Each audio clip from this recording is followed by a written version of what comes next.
Ladies and gentlemen, please welcome the CEO of Unite Square Hospitality and Shake Shack, Danny Meyer, ladies and gentlemen. Thanks for being here, brother. No, you didn't hear me. I said it's Danny Meyer, ladies and gentlemen.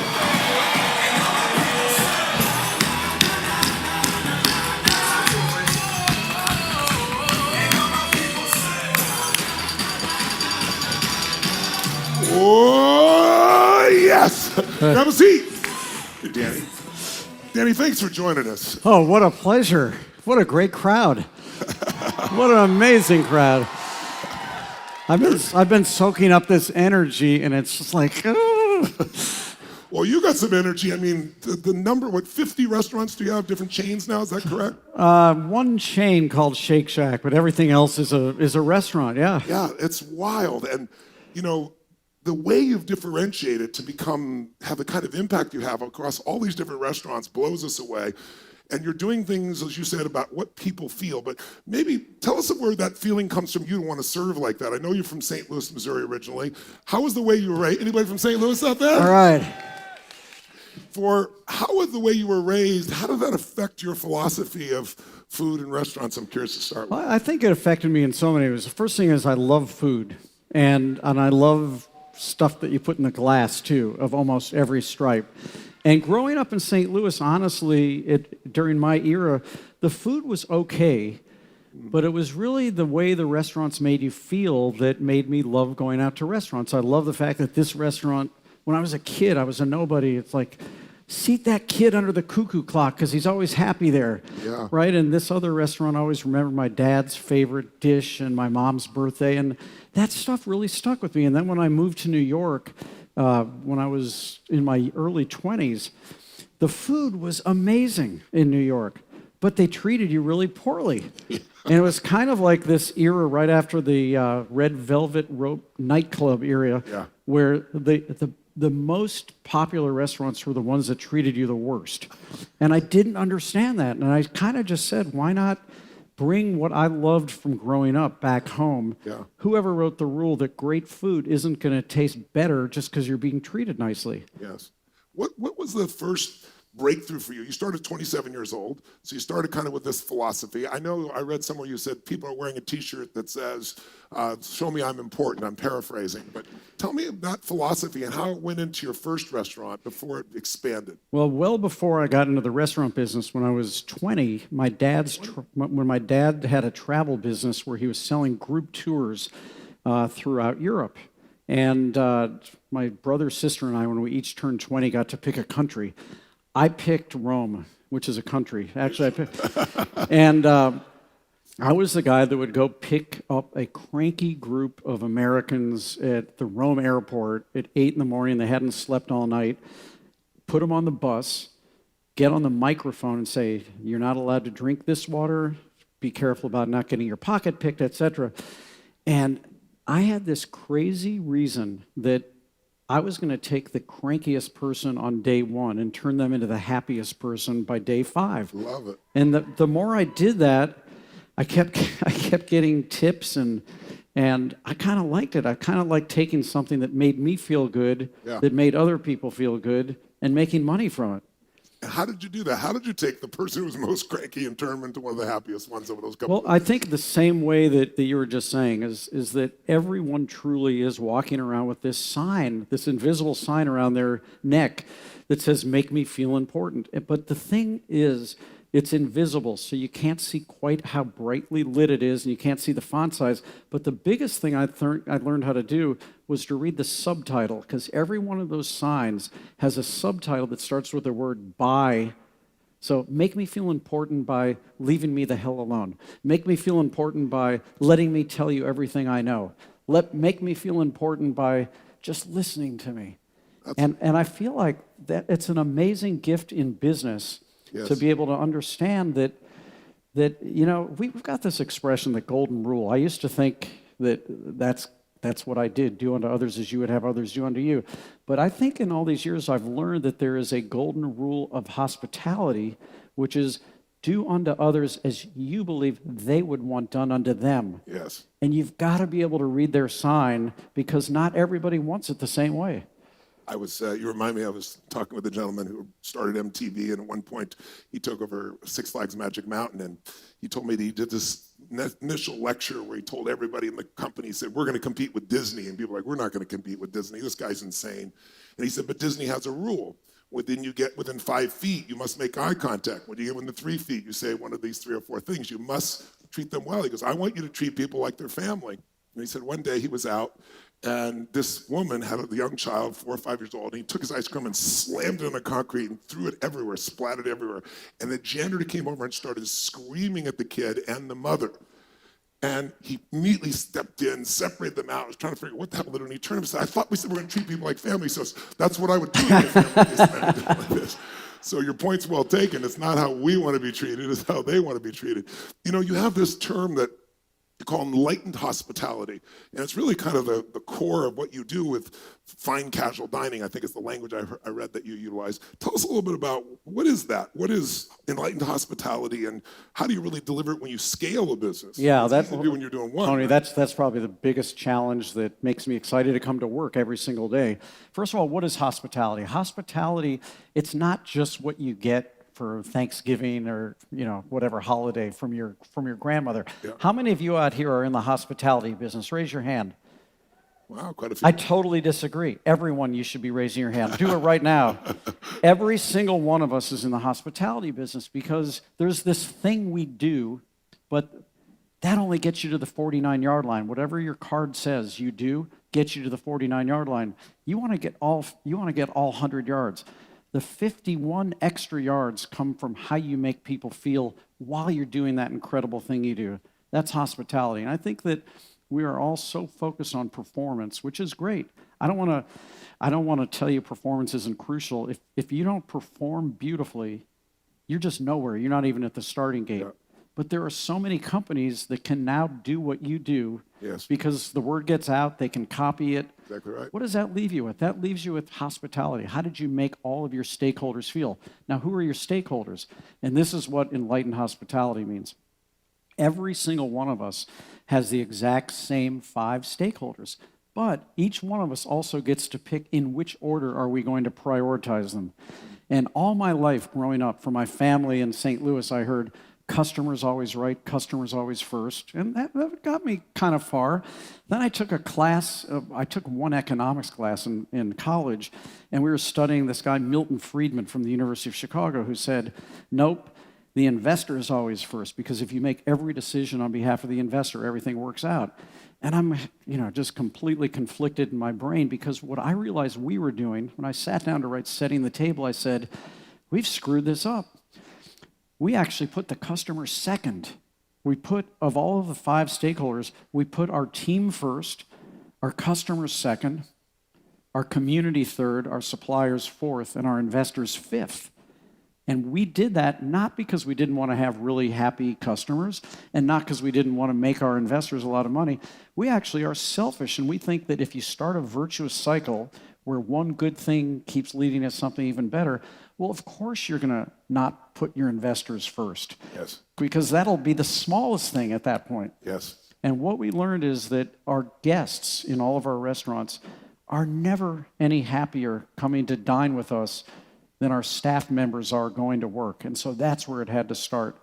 So this is what we do right now, and something that I'm just devoting my career to is this.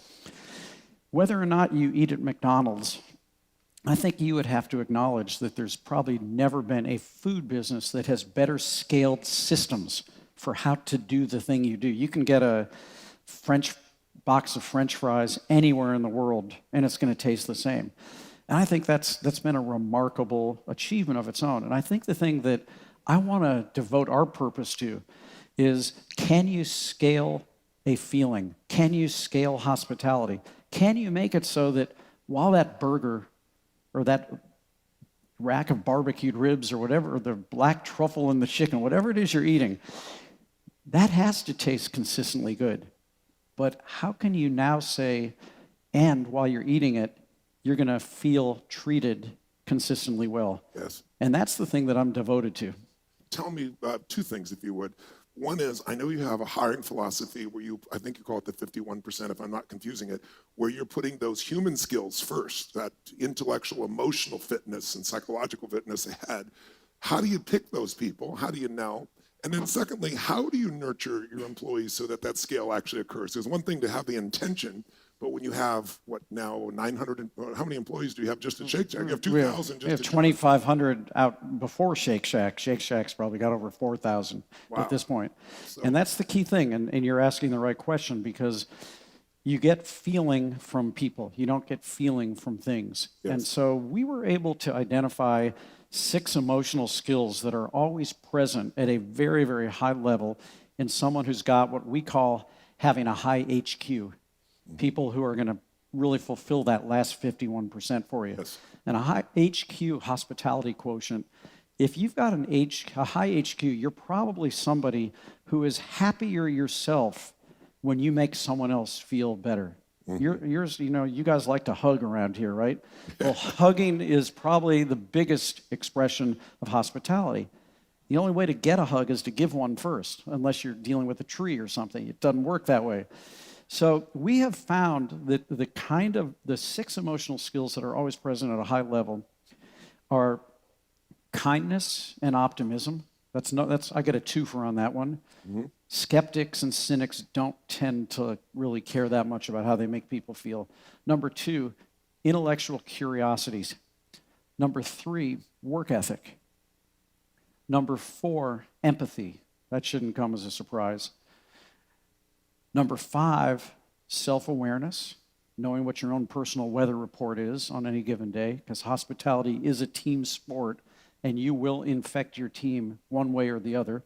Yeah. And I bet you can guess the 6th one, integrity, having the judgment to do the right thing, even when it may not be in your own self-interest. So we go into all of those in depth. I don't know how to teach any of them. I don't know how to teach you to be kind if you're not kind. I agree. But what we can do is we can teach people on our team how to interview for those emotional skills.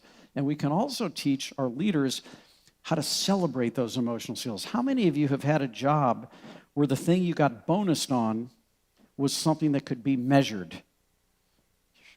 Cost control, higher sales, whatever. How many of you have ever had a job where you got bonused for how you made people feel? We need to see a whole lot more hands go up if this country is going to continue to lead the way in this hospitality economy. Are you watching? I remember I interviewed some people at Southwest Airlines. There was a point when they had the worst ratio of approval for the stewardesses and stewards. And I talked with a gentleman who turned that around. And the way he did it wasn't by the interview. They did group interviews. And during the group interview, the person would come on stage and have to say why they should be selected above everyone else. But what they didn't realize is they weren't judging the speaker, they were judging the listeners. Because Southwest had people would sit down, barely take care of you, and lock themselves up. And if you wanted somehow to undo their belt, they get all pissed off.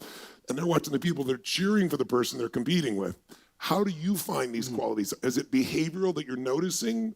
Is it something you're seeing by talking to people in their past? Or is it things that just show up during the interview itself, or all the above? I'm curious. Well, they definitely don't tend to show up on a two-dimensional piece of paper, also known as an application. Yes. So the interview is absolutely the first cue. I wouldn't say to you, hey, Tony, tell me about your work ethic. I've got a great one. Yeah. No, but I'm going to be able to tell based on the way you present yourself. Did you do any research on the company? What kind of questions are you asking, et cetera? But to your point about Southwest Airlines, every 2 weeks to this day, I conduct a meeting with anyone in our company who has been hired within the past 2 weeks. Wow. And what I'm doing is, while people think I'm putting it out there to them, I'm really, really taking it in. And I promise you, in every single session, we call it new hire orientation, let's say there's 20 or 30 people in the room, there's always 2 people in the room who either I've put to sleep or they put themselves to sleep, because this stuff just isn't jazzing them. And so what I tell them, using this, funnily enough, an airplane metaphor, yes, is to say, you ever been on an airplane and the first thing that the flight attendant says is, you know, if Palm Beach wasn't your destination, now would be a good time to get off the airplane? Well, basically, that's what I say to people. And I say, look, I've told you where we're going. That's my job as the boss. but you're the passenger. Your life is so much more important to you than this company. And this would be a good time to get off the airplane if this doesn't jazz you. And then I actually invite people. I said, if you're feeling that way, I have no sympathy for you if when you wake up tomorrow morning, you look yourself in the mirror, that you're just doing time here, because you do not need this job. There are many other jobs you could have out there. Tony Hsieh at Zappos actually, let's have a hand for that for starters. I think 100%. Tony Hsieh at Zappos has a process a little different, but it's similar. The idea that they go out and they train like crazy. It sounds like you know Tony's approach. And he actually offers them money to leave. I think it's 3 weeks, if I remember right. I try to do it on the cheap. Tell me, how do you create that? Okay, you're selecting well. I get that's the most important part. I've shared with the group here, it's great people are found and then trained, not just trained. So I think we're aligned in that. But how do you keep that culture alive when it's scaling so large? Like, what do you do for the employees to make them feel like they're first? Well, before there's anything we do for the employees, it's what can they do for each other. And we tell every single person who works on our team that your highest priority is how you treat each other. You yourself need to be the single highest reason that all of the rest of your colleagues want to come to work. And, you know, if hospitality is a team sport, why is it that baseball players leave home and they don't go, hey, honey, I'm going to work. You're going to play. You're going to win. And I want a team of people that are most excited to go be on that team because someone or some other people on the team, let's face it, you've got one of the greatest tribes in the world out here, which I'm incredibly impressed with. Come on, bring it up here.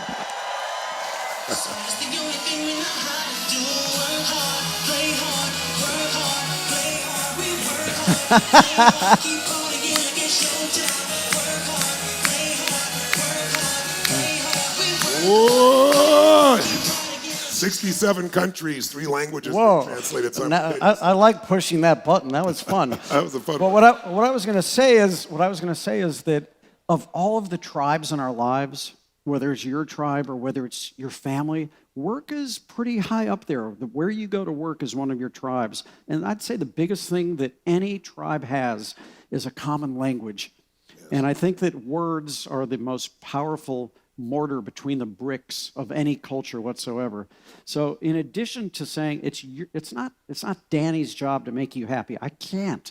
You know, I've got to work on myself all the time. Yeah. What I can do is provide a platform where I think you can do your best work. And I can do that by making sure that if on this team, we're always going to draft the most talented players on the field who are also the most fun people to sit in the dugout with. That's awesome. And just one quick thing. Think about baseball for a minute. Think about a sport where every single thing is measured. There's percentages for throwing and fielding and hitting and how did you hit against a left-hander and a right-hander. Why don't we have any statistics for who are you in the dugout?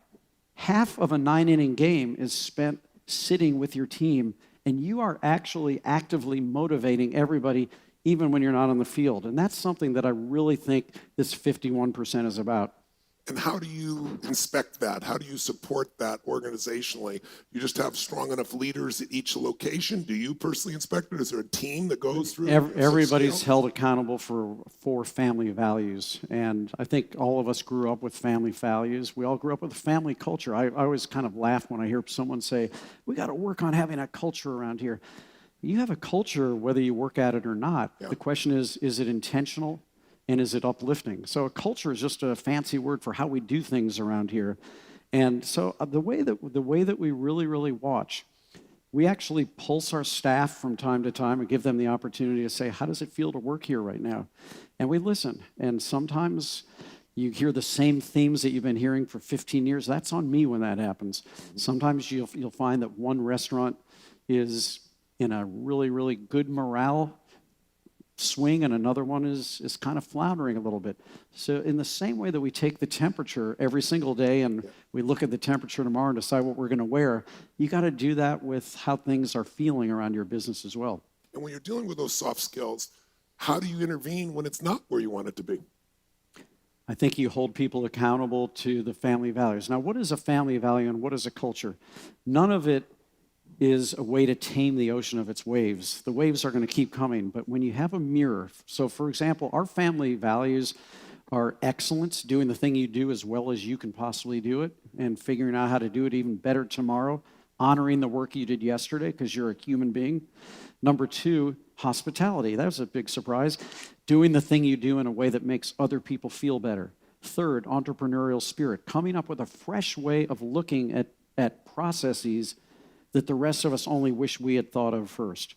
Everything can get better, and I cannot be a top-down idea generator. It's got to come from the people on the front lines. And then 4th, integrity, having the judgment to do the right thing, even when it's not in your own self-interest, even when no one else is looking. So that's our mirror.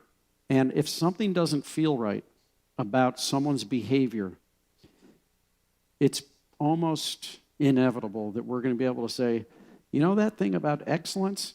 You made a commitment that in honoring your work yesterday, flawed though it may be, you were going to figure out a way to do it even better today. Consistently, you've not been doing that. And then the other thing, Tony, is we make a chart, and it's the can, can't, will, won't chart. And you can just make a little graph, and you start on the left with can, and then all the way to the right, you go can't. Start at the top with will, and you go to the bottom, and you go won't. And now you've got can and will, can and can't, will and won't, and I can't remember the other one right now. You guys can draw this down. But every single one of those quadrants applies to my behavior on a given day. And if it's a will and can, then our job to reinforce that behavior is to celebrate it always. If the answer is can but won't, all right, we got an attitude issue right there, but not a capability issue, then my job is to inspire. And I'm not going to have a long leash on someone who can but they won't. Too many organizations put up with culture-defeating behaviors because the guy's so good at what he or she does. Right. That doesn't work. Yeah. It just doesn't work. So you work so hard to make sure you get the right nature to start with, and if you're wrong and the correction doesn't work, you make changes, it sounds like, rapidly. Always have to. And you know, the reason that I called my book Setting the Table is that when I first opened Union Square Cafe, for whatever silly reason, I decided that the salt shaker should sit right in the center of the table. And the fact is, life always is moving that salt shaker around. And I just have to, we have something we call constant gentle pressure. You just got to constantly push that salt shaker back to the center. You don't get angry at it. You don't get angry at life. You don't get angry at the people who moved it.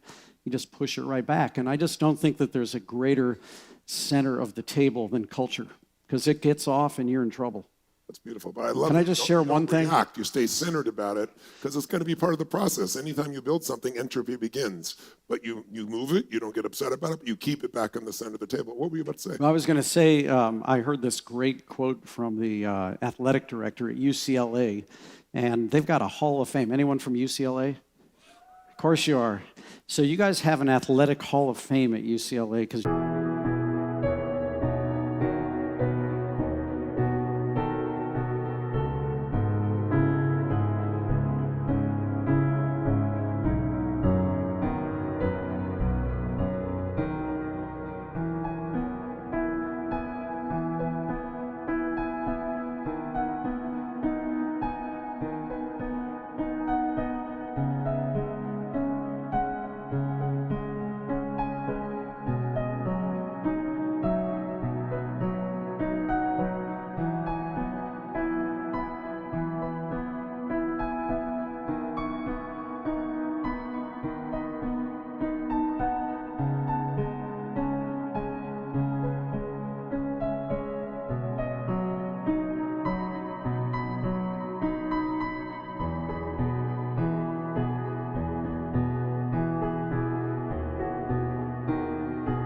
you've won more championships than any other university in every kind of sport.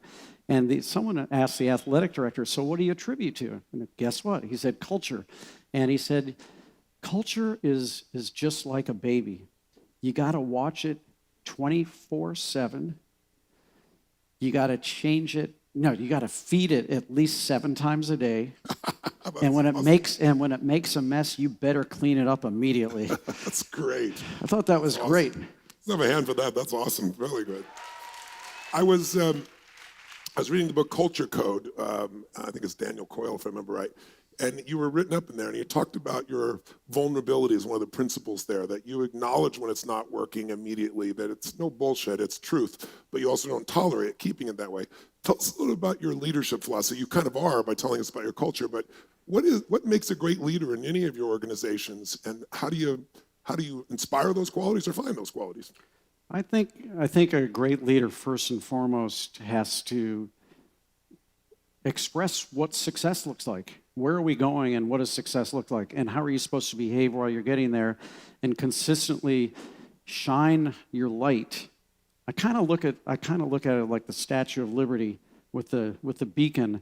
And anytime you do something really well according to what we agreed you're going to do, I'm going to shine the light on you. Anytime anything good happens for our company, I'm going to shine the light on you. Anytime you screw up, I need to shine it on both of us. And anytime I screw up, it's going to be squarely in my face. And I think leaders who do that make it safe to make mistakes. I will put up with any mistake that does not lack integrity, because I think that's where some of our greatest learning comes from. Great principle.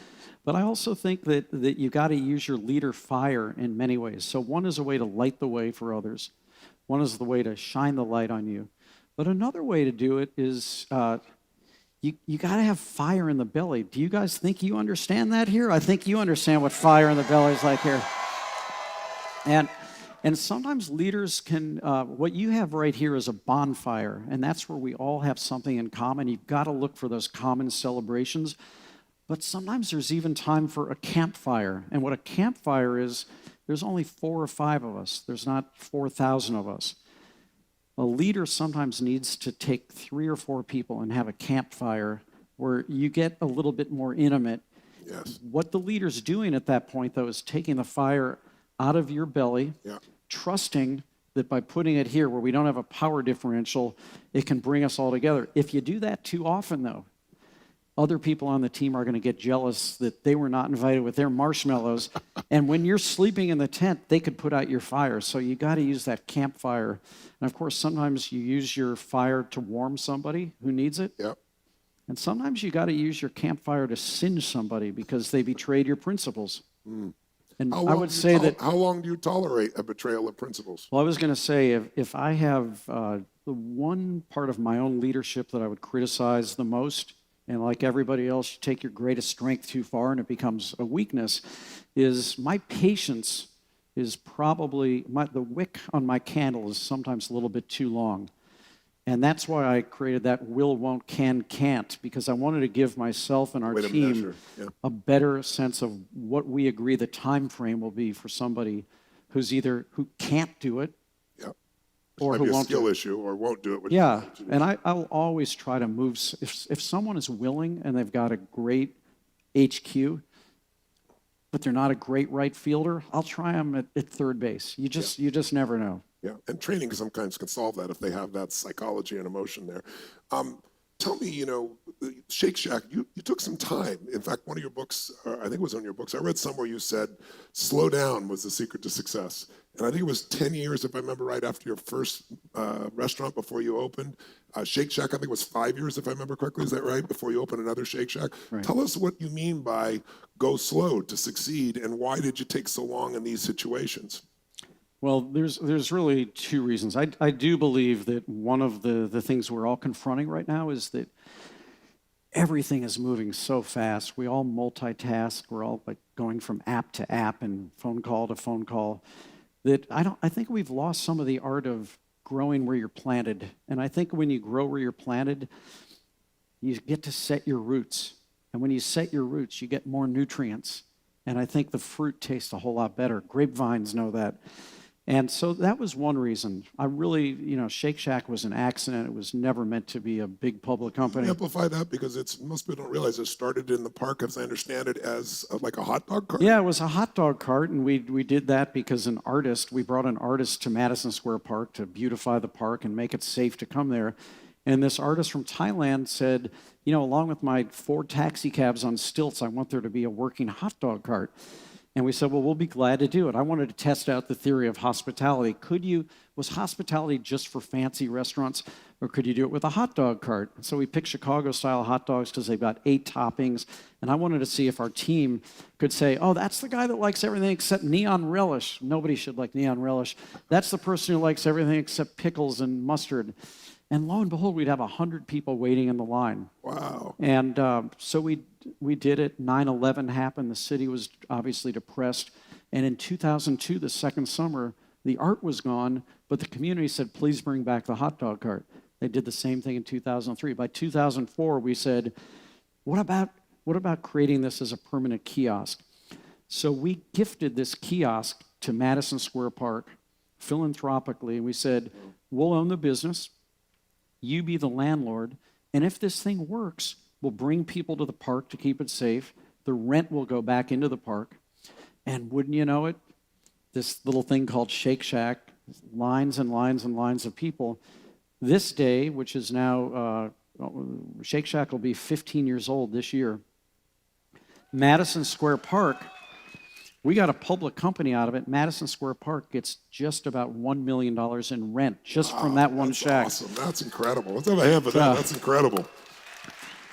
So, but I'd say the second reason that I really, really took my time is that growing up in St. Louis, my dad, who was a really, really gifted entrepreneur, unfortunately didn't do a great job of surrounding himself with really talented people. And every time he grew without a foundation of talented people, something bad happened. And I watched him go bankrupt twice. And I don't know if anyone's ever had that experience of sitting in the living room watching your dad, who's your hero, start to cry in front of the whole family and putting all that, that real vulnerability. Here's the, your hero in life. Yeah. And I just said, I'm never going to let that happen. And unfortunately, it wasn't until he died at the age of 59 from cancer that I actually allowed myself to believe that you can expand without going out of business. Wow. You just have to do it a different way. Wow. So going slow served you at that stage. Tell people a little bit of the story. So you start with Shake Shack in the park. Now it's a public company. How many facilities do you? What's your revenues? And how? What is the real separation of Shake Shack from so many other fast food places? You've kind of amplified a little bit about hospitality, but what do you think that specific of all your restaurants? Why has that taken off to the level it has? Yeah, why is it that last week when Shake Shack opened its first shack in Shanghai, the line of people was 1,000 people long to get in? Wow. And that's exactly what happened in Seoul, Korea. That's exactly what happened in Tokyo. That's exactly what happened, believe it or not, in Saudi Arabia. And it's a good question, Tony, because obviously we did not invent burgers and shakes and fries, and we won't be the last people doing it. But it really proves to me that if you take something that people already know and you cook it better than they knew it could be, and you treat them better than they knew they could be treated, and you create a mission so that the people who come to work there truly understand why they're coming to work. Yes. And they're rooting for each other. And when Shake Shack went public, 100% of all the employees, many of whom had never had a job before Shake Shack, were given the opportunity to buy the stock at the strike price, wow, which at that time was $21. And then every manager was given stock options, and unlike the rest of us, they were not locked up. And I can't tell you how gratifying it is when you can meet someone and they say, my college loans, I was intending to be paying that for 8 years. It's done. I never thought I could put my kid in college. Now I can. So that's awesome. That's really beautiful. Real good.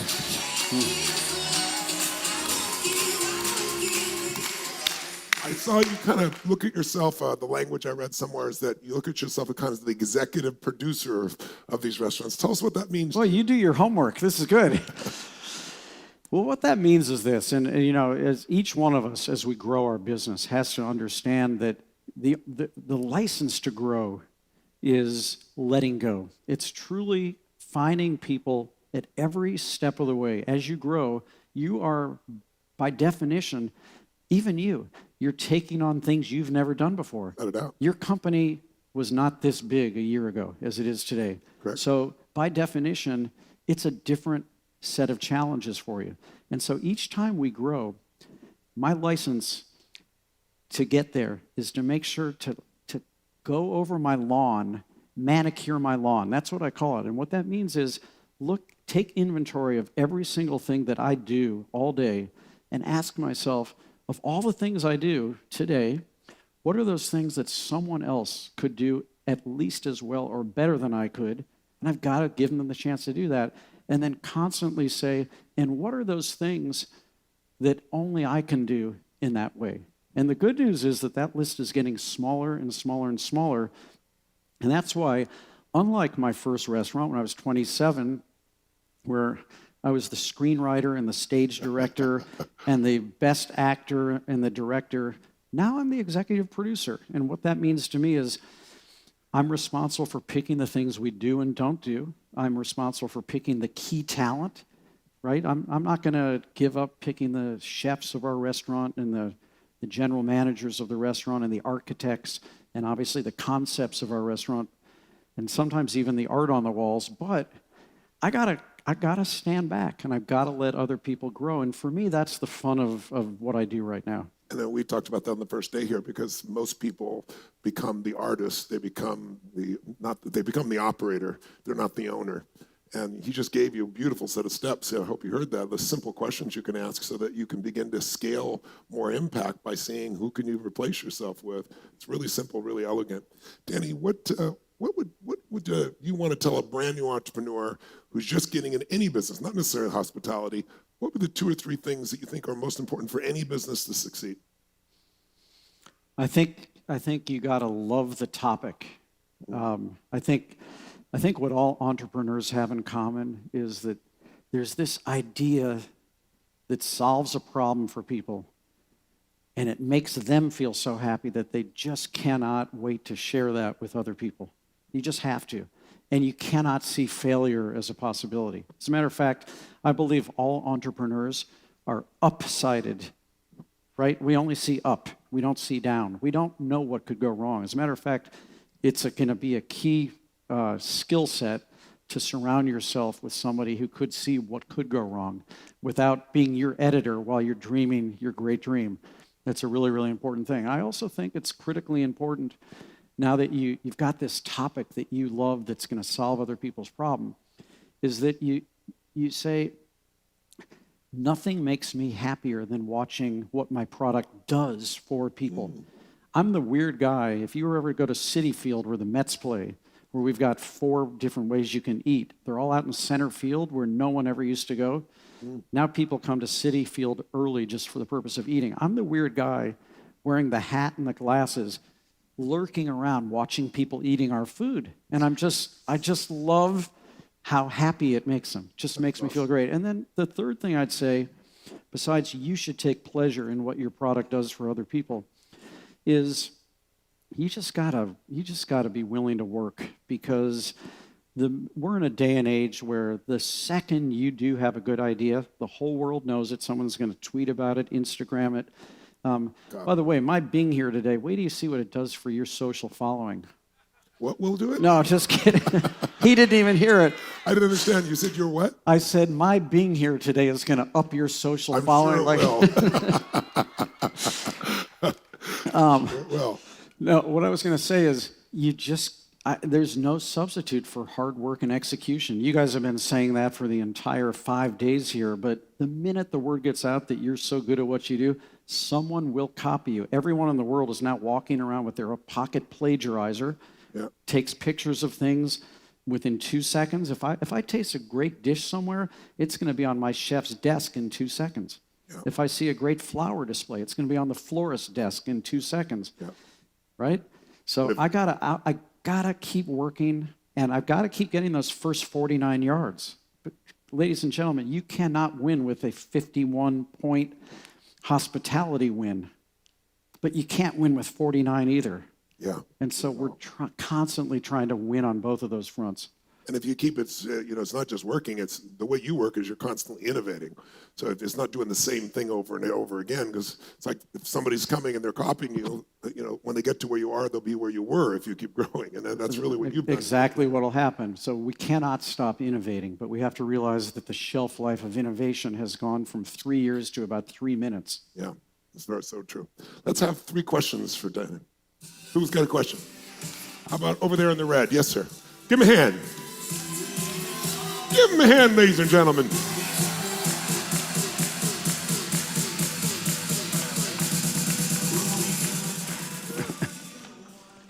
Thank you so much for joining us all day. The Big Tony, thank you so much for the transformation that you've caused in our life.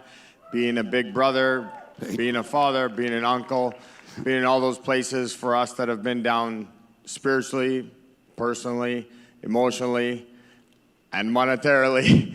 And many of us, our businesses are saved from bankruptcy, marriages from divorce. We love you, we honor you, and we thank you. Big hand for Tony.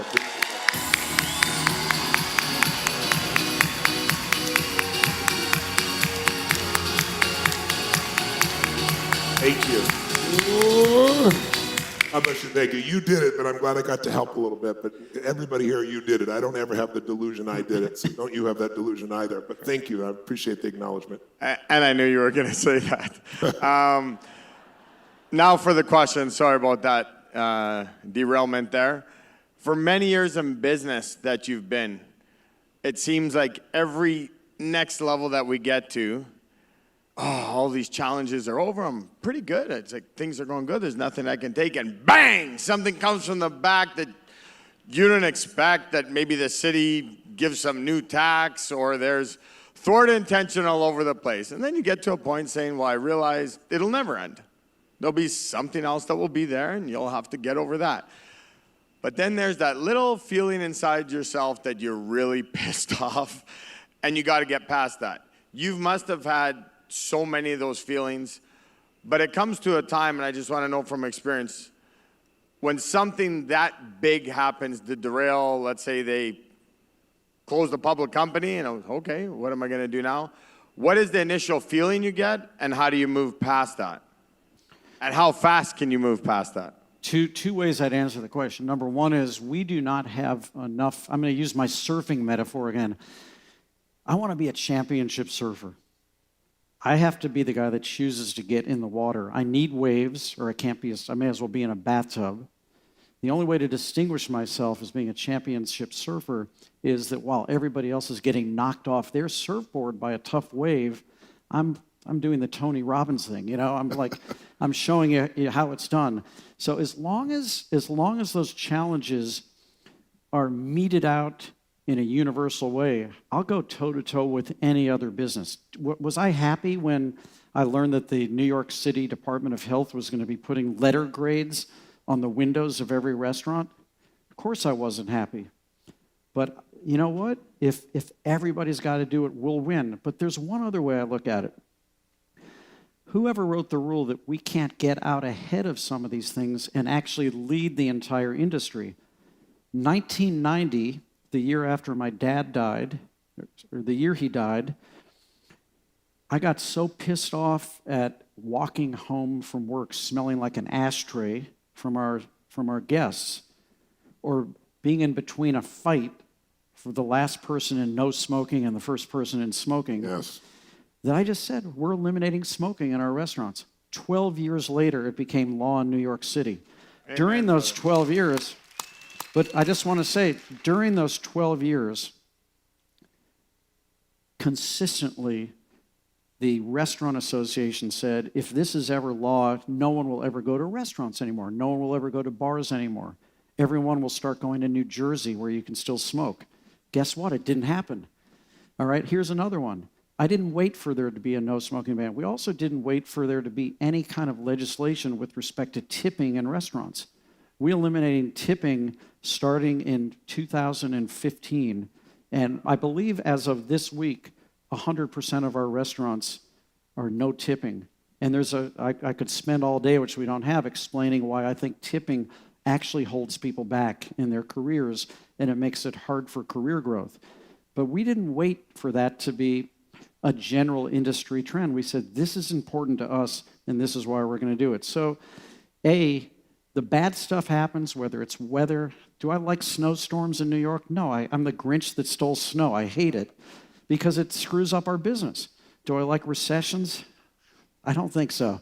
But as long as we're all dealing with the same things, we're going to win because of our culture. Can you amplify just one? I don't want to know you at the time, and I know we got to keep it tight to get you out of here. What's one reason why you decided against tipping and why you believe it limited growth in someone's career? Just give us one perspective. I think that's fascinating. Well, because the very thing that you think you're doing to help somebody by giving a 15 or 20 or 25% tip is actually preventing somebody from promoting their life beyond that. Also, in most states, tips are not legally able to be shared with cooks. And so you give someone a 20% tip, the person you give the tip to invariably is sharing it with all the other servers. That's what they tend to do. They're mostly pool houses. Every time prices go up on the menu, they get a 20% raise. The cooks get nothing. And over the course of my career, I've just gotten tired of being a hypocrite where I say, we put our employees first, but we really only put our tipped employees first because our cooks, as a discrepancy, are getting about 25% more today than they got in 1985, whereas our tipped employees are making about 300% as much. Wow. Now, that's fine. I'm happy with that, but even that 300% is like a drug, and they can't promote their career to be a manager after that because the managers in restaurants often make less money than tipped employees. Wow, that's wild. So we looked at all that stuff and we said it's not sustainable. We need to get great people who look at the profession and they say, I want to do this for my career. And so now the people who work in our restaurants, when someone's really nice to you, you know it's like the Japanese word omotenashi, which is the pleasure I get in anticipating your needs and providing that hospitality without expectation of further compensation makes it all the more genuine. Absolutely. And you can be sure if you come to any of our places, that's what it is. Let's have a hand for that. It's beautiful. Thank you very much. Based on time, let's stand up and stretch. Based on time, let's give this man a huge hand, first of all. And if you want to sit the Thank next you. seat, I do. we'll do it.